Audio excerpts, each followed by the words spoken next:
pwedeng marami marami pang pwedeng dami pang pagkukulang, dami pang kailangan i-improve sa game ko and sa team. And ayun, from tomorrow, mag-focus na kami sa China.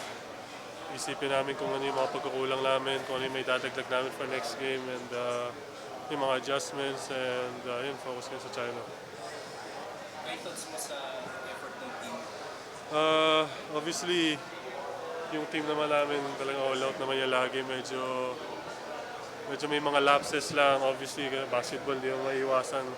May mga runs kami, may mga runs din yung kalaban.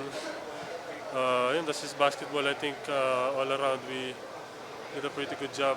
Effort-wise, binigay namin lahat.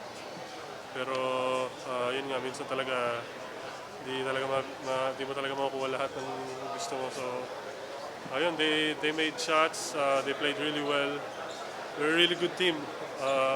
Give props to them. Ayun.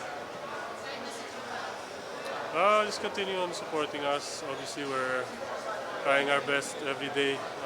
Practice, game. Medyo frustrating syempre na hindi namin nakuha yung panalo, especially sa harap ng home crowd. Kung nadi-disappoint yung mga fans, ano pa kaya yung mga players na nagpapakahirap sa court, nagpapakahirap before this. So, pero yun, as a player, syempre kailangan yun nga, quick turnaround, so kailangan mag-move on. Kung ano matutunan namin from this game, i-apply namin next game, and just give our best every time we step on the court.